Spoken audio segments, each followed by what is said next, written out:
Shalom Aleichem. Welcome to our Erev Shabbat talk from Eretz Israel. I'm Avraham Shira, and we're looking at a sefer from Rav Kook, an angel amongst men. And Rav Kook was an amazing figure in Jewish history, and certainly in the last century, he was one of the most towering figures of all. He did things that no one else could do. He unified all groups of Jews through his kindness, his charity, his forgiving nature, and of course his tremendous scholarship. And in this particular piece I've chosen, he talks about the birth pangs of Messiah, of the Moshiach. And he gives us a take on what those birth pangs are going to be, and it's a little different than you might have heard or thought of. It certainly was for me, and I thought it was worth sharing here. And the Rav begins, we have a tradition that there will be a spiritual rebellion in the land of Israel and among the Jewish people at the beginning of the nation's revival. A spiritual rebellion amongst the people when? At the nation's revival. The nation's revival, well, you could define that as 1948. You could define that as the first Aliyah, the second Aliyah, the third Aliyah. You could define that as 67 when Jerusalem was taken back. But let's say it's the whole period. 100-year period of the revival of the Jewish people. Let's say the material tranquility, wealth, that a segment of the nation will enjoy at this time, and I think he's talking about Jews all over the world, not just the Jews in Eretz Israel per se, that physical wealth will be so that they will imagine that they have reached their entire goal. If I'm a wealthy Jew sitting in Eretz Israel, what more do I need? A Beit HaMikdash, a geula shlema, goodwill towards men, every man underneath his grapevine and his fig tree. What about the rest of humanity? And this will diminish the spirit. This sense of material wealth being the achievement of a spiritual goal is a lie. And this will diminish the spirit of the nation. And days will come of which you will say, I have no desire for them. Days will come when you will say, I don't want these days. Days when people are sunk in materialism. Aspirations, the lofty, holy ideas will cease. Consequently, the spirit of the nation will descend and sink.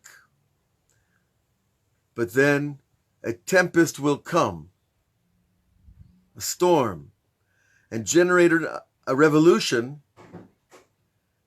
And then it will become clear that Israel's strength lies in the eternal Holy One, in the light of Hashem and His Torah, and the desire for spiritual light. In the 60s, the Lubavitcher Rebbe told all his Hasidim, get ready, there's going to be a whole new movement of return to God. That's really what the 60s was all about. It wasn't about hippiedom. It wasn't really about rock and roll. It was about returning to spirituality, having had enough of materialism. Well, that was already a few years ago, right? The 60s is long gone.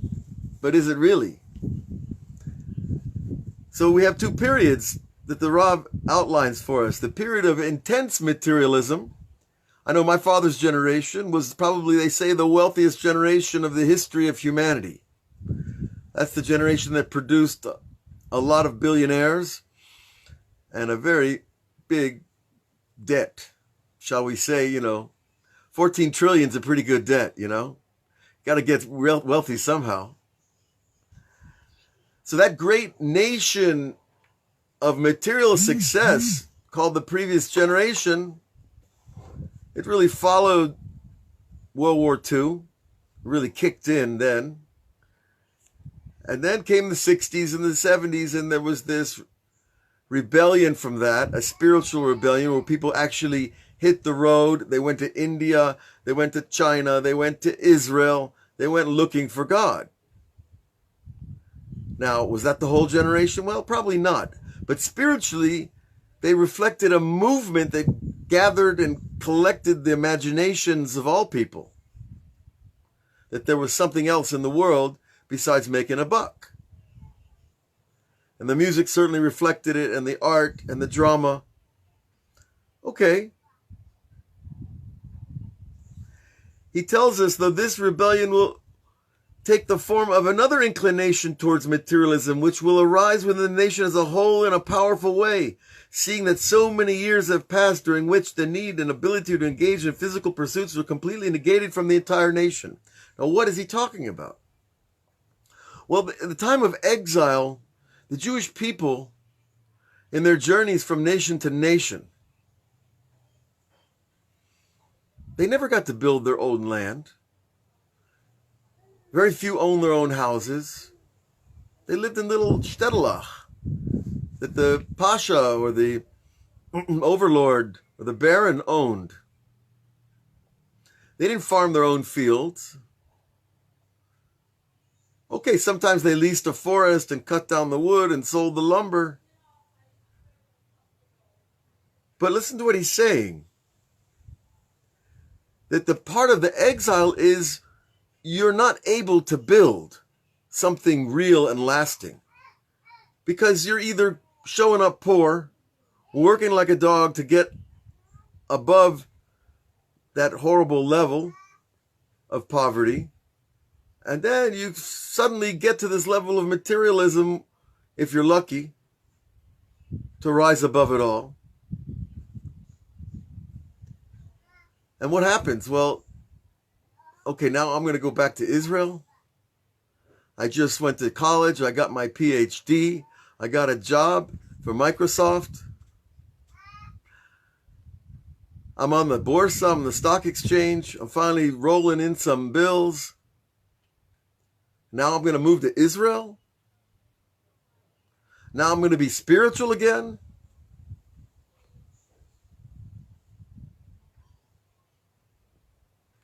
That's pretty hard to fill. That's a hard dream to fill. You know, so many people I've heard during all these years in Israel, 30 years I've been here, they always, you know, the ones back in the States, they say, oh, when I get to where a certain point, I'm going to make Aliyah. And I always say, well, what point is that? Well, you know, when I can go to Israel with physical comfort. That I can get there and buy a house and live on my interest, maybe a few investments, maybe a little part-time consulting. Then I'll come to Israel. I've heard that so many times, I can't even hear the story anymore. Because all those people are not here. They're back there. And the Aliyah agency in Israel doesn't tell you about how many people go back after the first year and 2 years. Go back to America, go back to France, go back to England, go back to South, wherever they're going. They've got this formula in my head. I've got to get my material deal down before I can be spiritual in Israel. Now, does that sound like the formula that God set out for us? So why does he call this piece the birth pangs of Messiah? Let's go back to the text.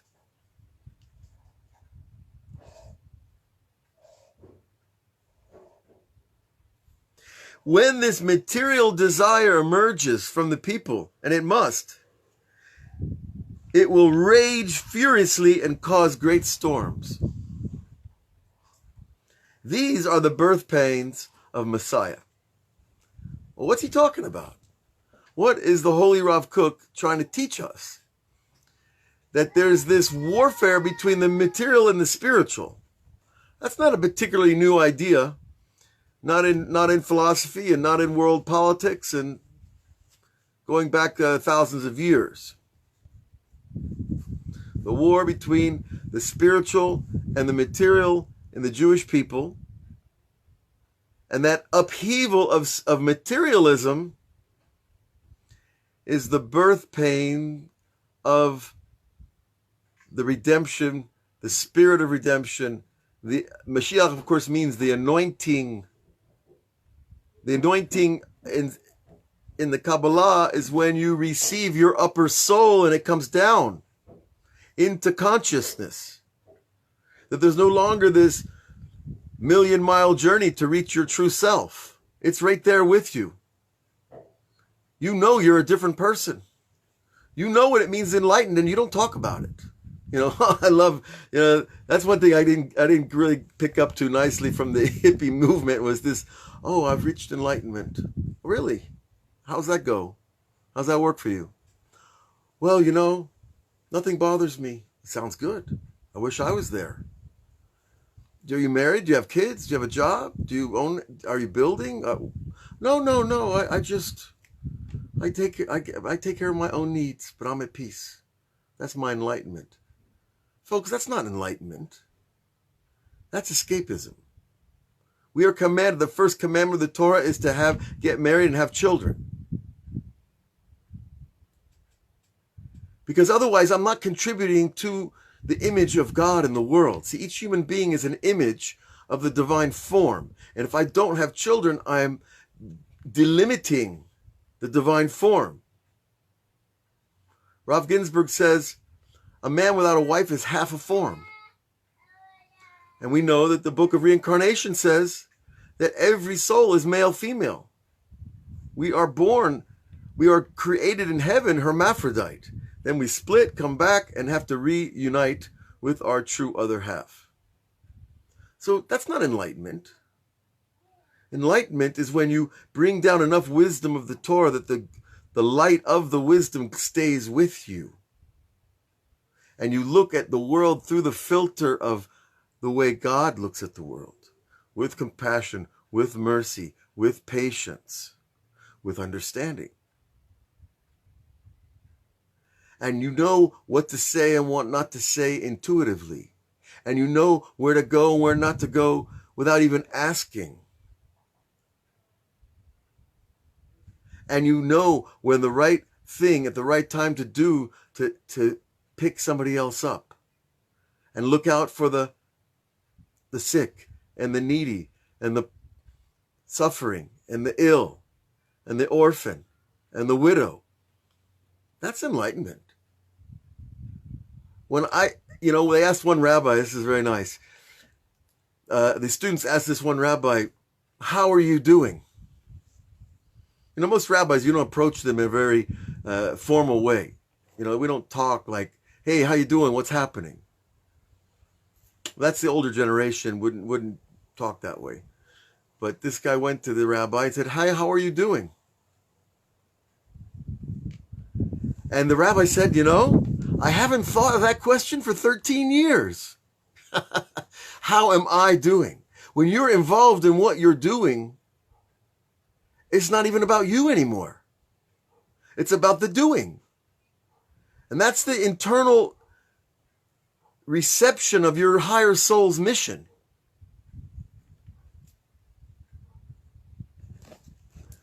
Whoop.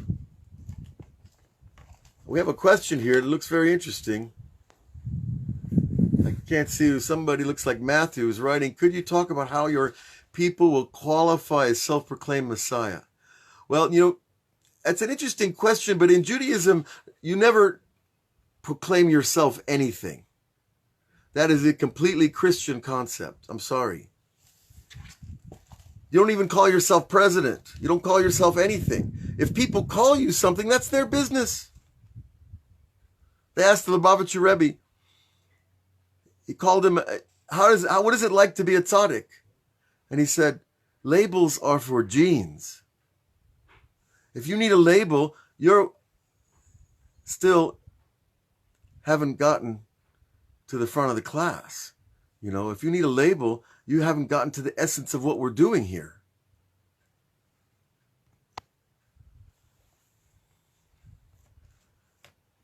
So I wanted to try to connect this a little bit to Shabbat, because in another few minutes, Shabbat's coming down here in Eretz Israel. The spiritual atmosphere will change. There will be a settling of the psychic mind. There will be a settling of the energy of the world everywhere, not just by religious people and not just by the people who drive trucks and fly planes. The entire country settles, quiets, achieves a certain level of peace. And am I going to wait to feel Shabbat before I keep Shabbat? Am I going to stay at my high-paying job in America while the country's crumbling, and then I'll become spiritual when I go to Israel? I just need a few more decades. No, it doesn't work that way. I have to try to keep Shabbat at the basic level that I can. And then maybe I'll start to experience Shabbat. Naseh v'nishma. You will do, and then you will understand. And if I try to reverse the equation, I'm actually flip-flopping the very way that God put creation together. There's action, and then you understand action. If I understand first, then I'm not proving my faith. I'm not living faith. I'm living my own psychic or intellectual perception of reality. It looks like a good idea. I'll do it. That's just my logic. That's the exact thing we're trying to get away from. Teach your mouth to say you do not know. It says in Pirkei Avot. What does it mean? Teach your mouth to say, I do not know. In other words, the first thing is human beings, we hate to say, I don't know. You know, you go out, you're lost in town somewhere and you ask somebody, do you know how I get to X, Y, Z? And they're like, oh yeah, sure. And they start telling you about where to go and you get there and there's nothing there. People don't even like to tell you, I don't know how to get where you're going. I don't know where you've been. I don't know you. We don't like to say I don't know. But you know how high saying I don't know is? When I say I don't know Shabbat, I don't know mitzvot, I don't know Hashem, I'm actually creating a space in my mind to receive the knowing.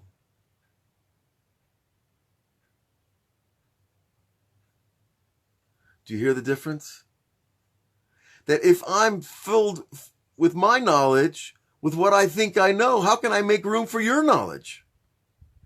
And how much more so if I'm filled with my brain and what I think is the way things should go, will I be able to have room to receive the knowledge of the one who is all knowledge? Of course not. So Naseh v'nishma means I have to do it first. I have to get to the emptiness of my knowing to receive the higher knowing. And it's true with all the mitzvot, especially the big ones like Shabbat and coming to Eretz Israel and getting married and raising a family. But this is how we build the world. It's not about pretty words. It's not about nice talks. It's not about the 100,000 books that have been written about Judaism. It's about these simple actions that change the world. So I think Rav Kook is talking here about this spiritual war between the physical and the spiritual, that there has to be this surge of materialism before there can be an equal and opposite reaction to the materialism, which is a new wave of spirituality, a new wave of desire for the inner truth of reality. That no matter how much money, honor, fame, fancy cars, beautiful houses, special vacations you have, nothing's changed. It's just a better steak, a nicer chair, a more expensive cup of wine. What's changed? Nothing. I grew up around millionaires. I was always kind of fascinated by it, but not drawn to it. I didn't see happy people. I didn't see people who enjoyed their money even. Now, like, if you're going to spend your whole life going after that and you're still not happy, wow, that's called losing the game, you know. And if a person does get blessed with money, he should be blessed with the wisdom of how to give it away and properly build the world with it. And the Torah teaches us how you do that. So we have what to work with. We have the mitzvot. We have the times of the day, the week, the month, the year, the 7-year cycle, the 50-year cycle, the 50-day cycle that we're in right now. The 43rd day of the Omer is today. Tonight we'll count again, building up to receiving the Torah again. Next Thursday night, yes, is the Hag of Shavuot, the festival of God bringing down the instruction manual to how to make order out of chaos, how to elevate man from a being that really, if you look at human beings without law and order, they're worse than animals. They treat each other much worse than the wild dogs in the valley out here. It's embarrassing to say. But God brought the Torah down, put it in Moses' brain, and said, now tell the people, teach them this thing I gave you. And it's not for you, Moses. Nobody cares who you are. You're just one guy in millions. But you have my Torah, so now you have a job. And every Jew takes a piece of that job, whether he wants it or not. He's got it in his software. So when we receive the Torah, and we receive that vision to the upper realm, it makes this world a little bit easier to live in, a little bit easier to understand, and to process the pain in a way that elevates everything. So God bless all of you and have a great Shabbat. And we will see you next week on all the outlets, Patreon, Facebook, YouTube. Visit our webpage. We're going to be publishing a couple of books very soon. And we're excited about that. Some work that's been in the process for years. It's called The Path of Personal Prophecy. And it's a book about how you begin to read the future from your own present. Because all we need to know is the next moment. What God wants the next moment, that makes you the master. That makes you enlightened in your own life. And then you can share that with others. Shabbat Shalom. God bless. All should be well.